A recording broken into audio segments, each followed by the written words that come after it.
Welcome everybody to our regular Tuesday event where we are talking about all things trekking in Nepal. My name is Michelle Hill, and today we are talking about pack smart, trek far. So basically, what is it you need to pack? So before we get started on that, just a quick intro about myself. I first went to Nepal a bit over 8 years ago now. I turned up in Kathmandu having no idea what I was doing. First, I just decided that, trekking to Everest Base Camp would be a really good thing to do.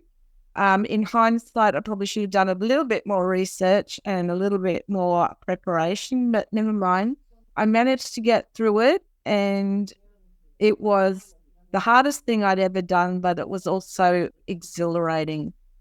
Then I went back 2 years later and did Annapurna Circuit. And again, it was an amazing experience. And I would have gone back again, but we had a little wee thing called the pandemic in the way. But Dinesh and I are going to see each other in May next year when I finally make it back to Nepal and we run our dual adventure tour. But let's just give Dinesh an opportunity to introduce himself, and then we'll dive straight into today's topic. Okay, welcome everyone. Good morning from Kathmandu. Myself, Dinesh Karki, and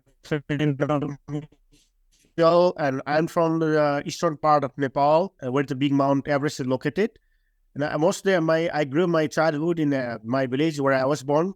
And after passed my school, schooling, when I got my schooling certificate, then I came to Kathmandu from my high school. And at the same time, I started trekking, like in tourism sector. And in the childhood, I started, since I started, I've been the guy like porter, like the last 6-7 years with the groups and helping the people.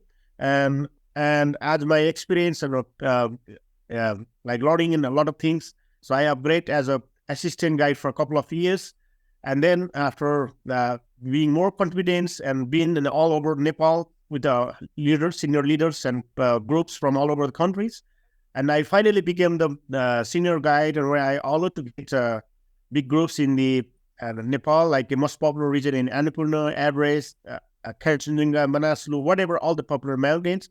And I've been guiding last 10 to 12 years in one of the toppest level companies in Kathmandu. And after that, finally, me and my guides team, we established our own company, Nature Explore Trek, in 2015. And at the same time, Michelle and I meet, and when she was in our trip in Everest Base Camp, and then we are running our own company, Nature Explore Trek, already 8 years now. And yeah, we're guiding so many people from so many different groups all over the world. And also in this my journey, I've been quite good opportunity to visit in different countries in Europe and like Tibet, like all India, some part of India with groups. And yeah, we're running quite good and we're quite busy, and we have hundreds of people traveling, and they're giving us good feedback about our work. And we're very happy, and we are looking forward to serve many more in the future. That's I want to tell now. Thank you so much, Dinesh. Okay, so let's... Yeah, you hear me? Yeah, I can hear you. We are a little bit patchy today, so I do apologize for Nolene and Leanne, who are coming on a day when the internet's not doing us any favors. And for anyone watching the replay, I hope it comes out okay. So let's start off with one of the really key things that every trekker wants to know about, and that's footwear. What sort of boots and what sort of other shoes? And Dinesh has just disappeared now. Oh no. We are not doing well today. Normally this goes without a hiccup, Nolene and Leanne. So I'm sorry that this is happening for you guys today. We normally just like kick into it, and we don't have any issues at all. Dinesh, would you like to Yeah. talk? Sorry. Yeah. Would you like to talk to us about footwear? Footwear, yes. Footwear, we suggest the good trekking boots, which are comfortable and which give you the comfortable when you are trekking most of the day when you walk during the day. And when you reach at the tea house, and then you can also carry extra sports shoes, very light shoes or flip-flops. And then we always suggest like warm socks, like maybe pairs of warm socks and a couple of maybe 1 or 2 pairs other light socks. That will keeps your feet warm, especially when you are in the high mountains. But when we beginning of trek, normally we start from lower part of the hill and altitude, so we won't need like that former worst like socks. But when we going in mountain, might need to add more and more. So that's warmer socks and good trek, comfortable, good on your size boots are highly recommended. And one extra flip flops or trekking like sports shoes is better. Okay. So what about do any of the treks need you to have waterproof boots or to have gaiters or over trousers or things like that? Yes. So it is depend on which trek you are going on. Like let's say if you coming first, so only for 4-5 days and short trek, you don't need to pack like your gaiters over like snow and then anything, because of you're not going like that high or far in the mountains. So we will be in a dry place. And also it depends which season you are traveling. If you are coming in monsoon time, you should have to have like your waterproof boots and gaiters which protect you from the wet. But if you are in autumn and not snowing time, then you don't need to have pack that. So, but if you are going in longer trek like Everest Base Camp or like some high passes, any other like Annapurna or Everest or any longer trek, so I always suggest have them together with you, like gaiters and some crampons, because crampons are for the slippery protect. You know, like when we are walking on the ice part, so it can be slippery. So, but when you grip in your foot, so it will be help you to hold on. So it depends how long you go and where you go. Okay, so for short trek, you don't need like that gaiters, like crampons or like many more socks or like big boots. But if you go for longer 3 week treks, 2 week treks in high passes, so that you needed them. Yeah. Okay. And what about in terms of clothing, like down jackets, waterproof jackets, those sort of things? What would you recommend? Say, for argument's sake, we're doing Everest Base Camp, for example. Yes. What would be the clothing recommendation? Yeah, you need warm down jackets, of course, or like Gore-Tex, which you protect from wind and in case if drizzling, so it can be also protect from Gore-Tex. Down jackets like which I am wearing because in Kathmandu it is very cold. That's why I'm wearing. And then some like small thin jackets, which the thin jacket means like some like woolly jacket, which you can wear when you stop. You're not like when you're walking, So that means when you carry your bag and wearing that down jackets, it will be very warm. So it won't help you at the time. But in this case, you can wear your lightweight jacket. That means like a woolly jacket, small thin jackets, like liner types. What about in terms of like trousers, shorts, and other things that you need for layering when you're walking? Because I know for myself, many days when we started, it was very, very cold in the morning, but then by mid to late morning, it was quite warm and we were down to t-shirts. Yeah. So what sort of things do you recommend for layering for that type of thing? Yeah. So of course, beginning of trek, we will be not in the higher place of mountain. So that means we'll be beginning of the like hill or from the lower altitude. So if you have even shorts like short pant, like half pant, also work.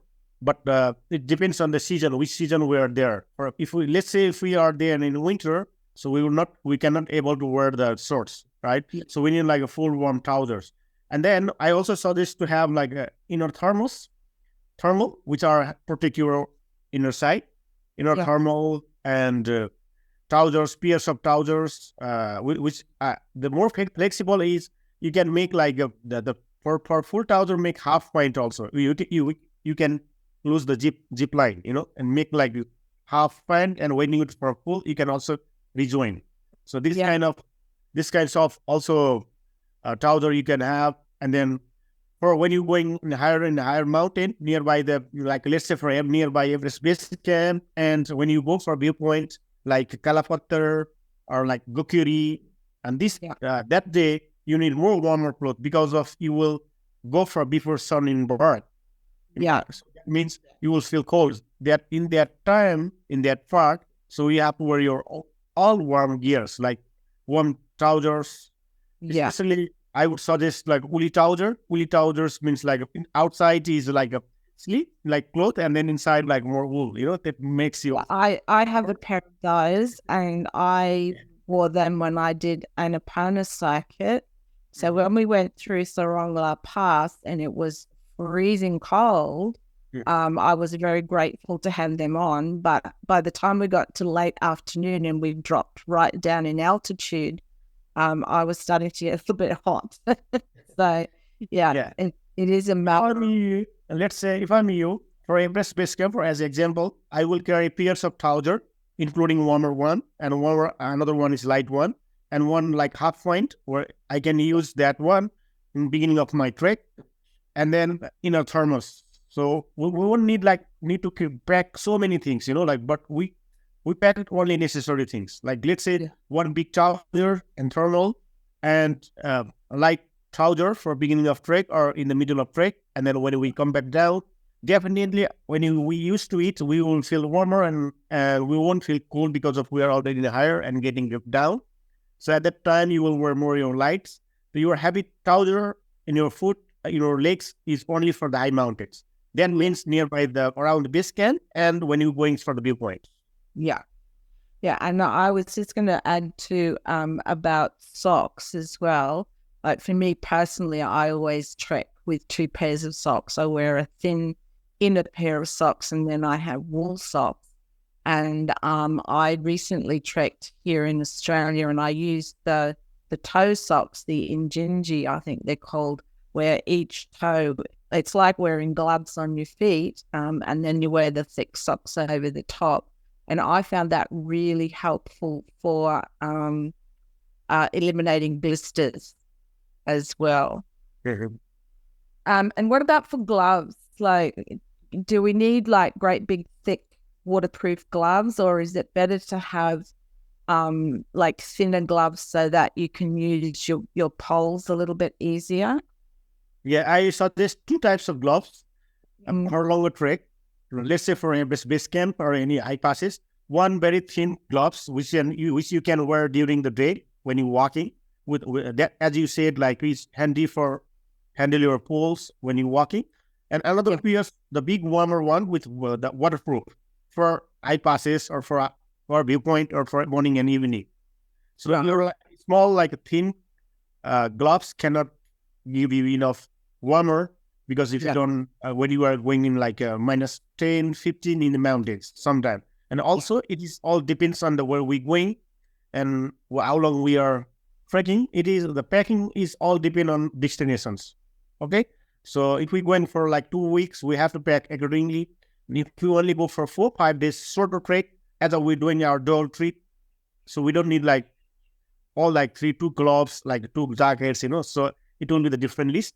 So it depends on how long and where we go. For Everest Base Camp, I suggest 2 pairs of gloves. One is small and another is bigger one. Okay. All right. So what about if we talk about equipment then? Now, I know that Nature Explore Trek provides the duffel bag for the porter to carry for like your main luggage. But for your day pack, what would you recommend people have for their day pack to carry? Like what size and things like that? So that let's say 6 to 7 liters. It is very useful. Your day pack, you will carry a bottle of water, your important documents like passport, and your like some cash, and your camera, a book.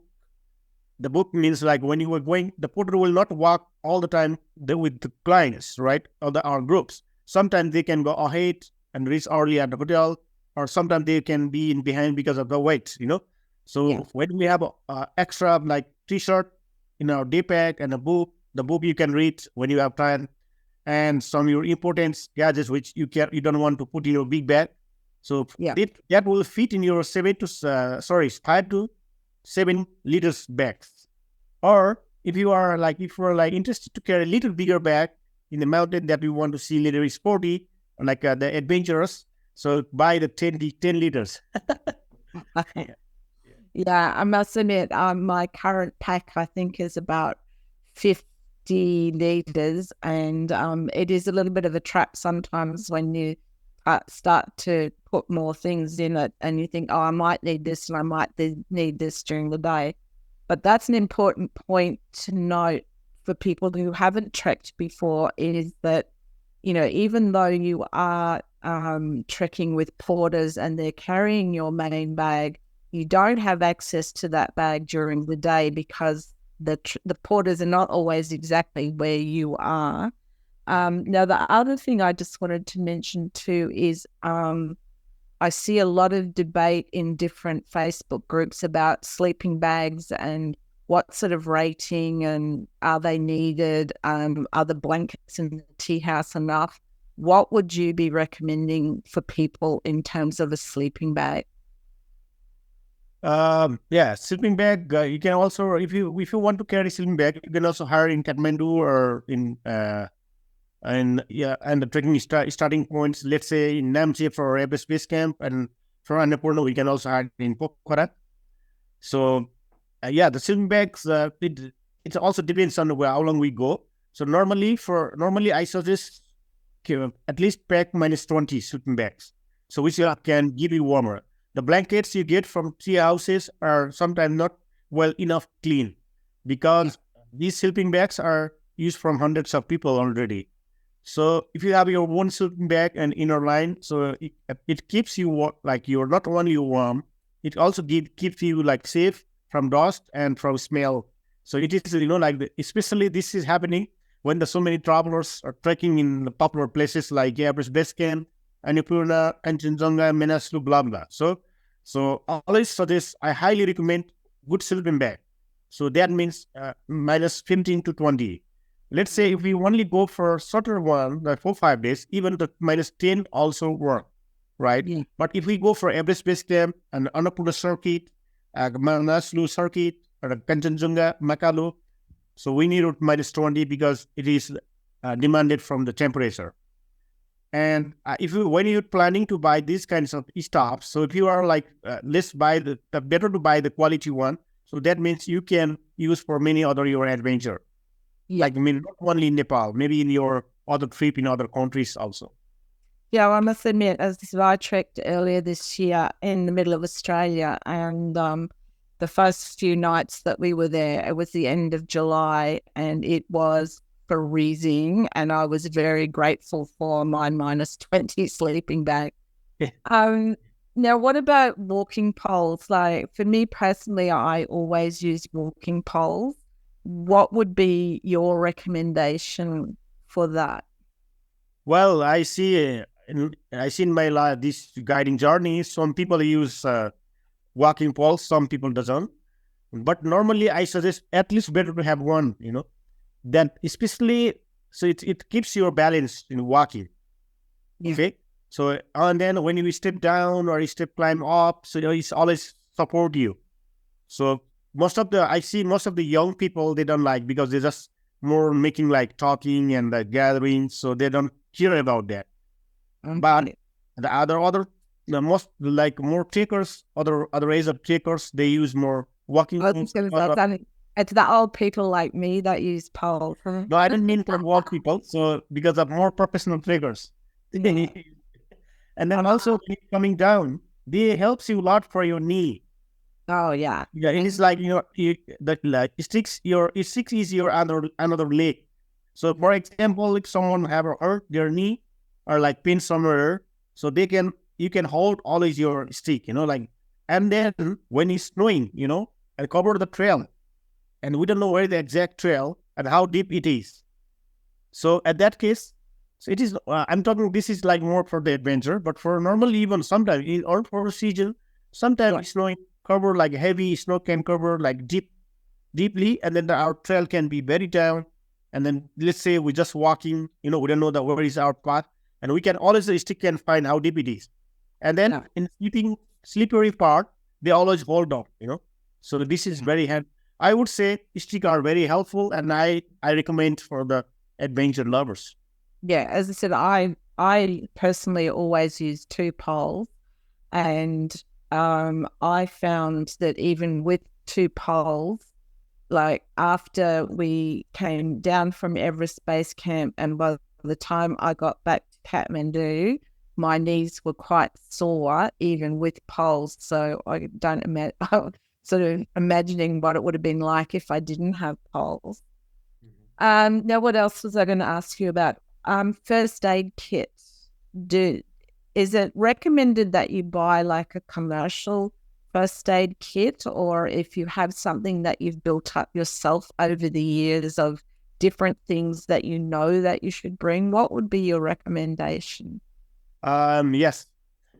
Normally basic kit bags we also have, like let's say for high altitude medicine, and for diarrhea, for stomach, for headaches, for any cough and cold. Normally we provide, right? Yeah. But if you are using some types of medicine that your own medicines and as your doctor suggestions, please bring your own medical medicine. And also the taste that for high altitude medicines, the taste will be different from Nepal and from your home country. So if you have your own taste from you using sometime from other adventure, you can also bring your own. And the medical kit, normally in our medical kit bag, we have basic medicine. That means like all the altitude medicines, like cold, fever, like diarrhea, like anything, and like bandage for basic, like before in case, let's say we have like a very small accident, like people got hurt by storm or like falling down, or like someone get like altitude sickness. For that protect, we have not only medicine, that also the guide experience can help you.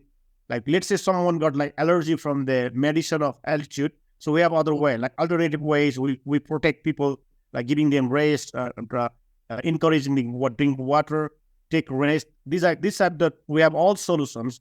But my suggestion, my recommendations is, if you use your own medicines, like like for your long disease or from anything, so that your doctor recommend you, please take your medicines with you. Yeah. So we are not a doctor. We just kind of protector in mountain before you reach to the hospital. For serious case, for normal case, we treat in mountain. And then we will take you continue to your last destinations to show the mountain and get back you safely to your Kathmandu and then country. Yeah. And you mentioned high altitude medication or altitude medication. For me personally, I took the Diamox each time because both of my treks, like Everest Base Camp is 5,300 and the Rongla Pass in Annapurna Circuit is around 5,400. So I took altitude medication on both of my treks. Everest Base Camp, I felt a little bit off color, but mostly okay. And when I did Annapurna Circuit, I did get a bit headachy and started to feel like I was getting a bit of flu. But as soon as we dropped down through the pass and dropped in altitude, then those feelings went away. Like, do you see like most do a lot of people take medication, or is it just sort of all varied, like this depends on the individual person? Yeah, I don't see. Normally, we don't suggest people to have medications when they feel when they have little bit symptoms. First, we try to give them the a natural way, natural treatment way, just giving water, get rest, and maybe if they are getting worse and worse, take down like another level of down altitude. But some people, I don't know if they read from online or from their doctor suggestions. They without asking their leader or guide, so they're just taking like a half pills from beginning of trip. So I see most of people nowadays they're taking medicines from beginning of a trek. Let's say someone going for Everest Base Camp, they start take from Kathmandu, like a half pill of Dimox, the altitude sickness, and then when they're going like higher and higher, they increase the level of medicine, like to take a full pill, like until they return back down somewhere the halfway. So what most of people, when we brief in Kathmandu, we suggest them not to take because Dimox also can make side effect, right? It can make you like more like anything side effect in your health. So if you feel symptoms and really getting like increasing even from our natural way treatment, then we suggest take Dimox. Even in first dose, we just give half, and every 6 hours later, we give another half. And then if it is work for you, and then we're not increasing the dose. But if doesn't work, and your body and your altitude sickness acts more, then we give you like a full dose. And then if even doesn't work, and then we don't allow people go to the more higher, then we ask them to stop where they are, and like let's say for a little more, another 6 hours, and then if that doesn't work, then we have to get back down. Let's say we are in 4,400 meter, and we got an altitude sickness, like which we cannot control. We are not like digestive in our body, right? Yeah. So then the first medicine is getting decided, like another 400 or 500 meter. So then already you will feel better. Yeah. And then even if this case is going more worse and worse, like not better, even you're getting like some heaven haze. The heaven haze is like the frozen the water in your lungs.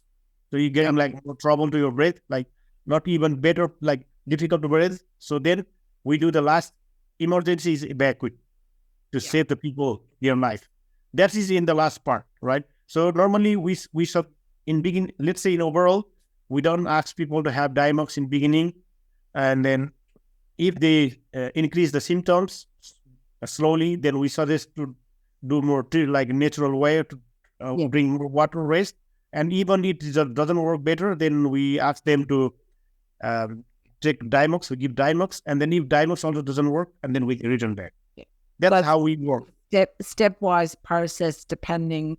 Yeah, we read the travelers. Then this. Yeah, awesome. Now, Nolene or Leanne, do you have any specific questions that you would like to raise today? I just had one. Do you recommend taking 2 pairs of hiking boots? One pair should be enough. Okay. In the beginning, I would say like the one pair, the one is sports suits, like lightweight, not the small one is you can wear when you reach at the tea house and before dinner and before like we start the next day trek. So it keeps your warm feet, especially when we're in the high trek. But let's say if you are only for 4 or 5 days short trek in lower part of like foothill of mountain, so you don't have to even 2 pairs. Your flip-flops can work. But flip-flops are like not comfortable as a sport suits. Yeah. But I've not ever seen anybody take 2 pairs of hiking boots. Okay. What I do always take with me is tape, just in case I have to do emergency repairs. Okay. Yeah. But look, unless your boots are quite old and you're worried that they're going to fall apart, it's unlikely that you're going to need a second pair. When I first went I think I gave myself about 10 months to wear my boots in. Yeah. And then when I went and did Annapurna, which was 2 years later, I was still wearing the same boots. I bought new boots, let me think, about 12 months ago now, because the ones I had eventually did. What happened was the tread. I had no tread left. I was starting to get smooth bits on the bottom, and when I took them to the repair place, because of the way the boots were constructed, they couldn't replace the sole. Like, I had to just buy new boots. But I've bought, instead of leather boots this time, I've bought the Gore-Tex waterproof ones, which I actually, they were much easier in terms of, as soon as I put them on, they were comfortable.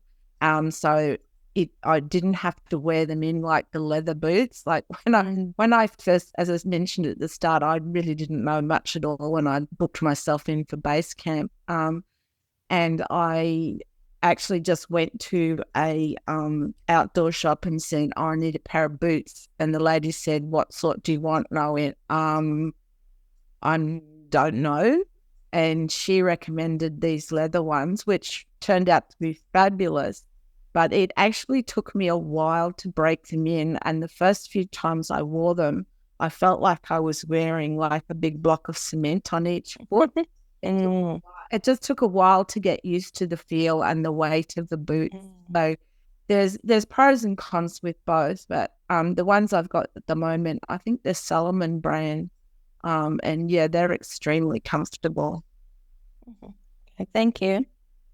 Welcome. Leanne, did you have any specific questions you'd like to raise?